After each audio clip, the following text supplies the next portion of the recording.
नमस्कार सिंदखेड राजा, व्हिडिओ बघा आधी. नाव घेतलं गावाचं. काय करायचं म्हणजे मपला काही मला विकास नसतो गावाचा. तू करणार आहे का? मी करायला तयार आहे ना. मी करू राहिलो ना. बाकून राहिला हा? मी उभा करून राहिलो. मी उभी राहणार होतो. मला फक्त एका कारणामुळे तिकीट नाही भेटलं ना. नाही दिला असेल तुला. मग काऊन नाही दिलं? मग तू म्हणला बोलली मला. हा? मला वाढवा का करायला? मला अध्यक्ष पदासाठी व्हायचं होतं ना.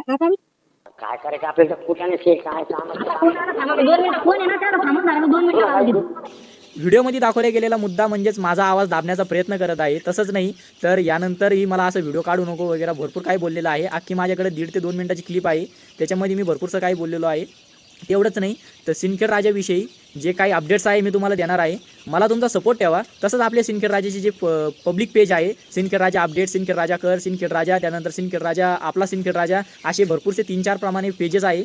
ऑफिशियल पेज वगैरे पण आहे. ते पेजवाल्यांनी मला चांगला सपोर्ट दिलेला आहे. माझ्या मित्रपरिवारानेही मला चांगला सपोर्ट दिलेला आहे. तर मला असं वाटतं की मी जे व्हिडिओसाठी कामं करत आहे ना, हे सामान्य नागरिकाचा हक्क सामान्य नागरिकापर्यंत पोहोचत आहे. आणि यानंतर का मला असा का कॉल वगैरे आला का मला असं फिजिकली तुम्ही बोलून घेतलं आणि मला का काही असं आढळण्यात आलं तर मी पहिली जी नंतरची क्लिप आहे ती पण टाकन आणि पुढं काय जे अपडेट्स आहे ना ते पण टाकन. आणि तुम्हाला जर काही प्रॉब्लेम येत असेल सिंदखेड राजामध्ये, तुम्हाला काही विकास हवा असेल तर तुमचा पर्सनल विकास असो का पब्लिक विकास असो, याबाबत मी तुमच्यासाठी अर्ध्या रातच्याही यायला तयार आहे. माझा 8766577832 हा नंबर आहे. हा नंबरवर तुम्ही मला व्हॉट्सअप मेसेज करू शकता. तुमची डिटेल आणि तुमचं नाव गाव काही सांगण्यात येणार नाही. फक्त सिंदखेड राजाच नाही तर मी अवघ्या बुलढाणा जिल्हा झालं, जालना जिल्हा झालं आणि छत्रपती संभाजीनगर जिल्हा झालं, इथपर्यंतही आपला व्हिडिओ आपण पोहोचवणार आहे. तुमचा कुठल्याही गावामध्ये असो का शहरामध्ये असो, तिथली तुमची प्रॉब्लेम आपण दाखवणार आहे.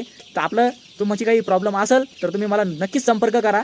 आणि पुढं यानंतर जर असं काही आढळण्यास आलं तर मी सरळ पोलीस स्टेशनला जाऊन पोलीस स्टेशनमध्ये केस करू ना. मला फॉलो हे नक्की करून घ्या आणि आपलं यूट्यूब चॅनलही सबस्क्राईब करून घ्या.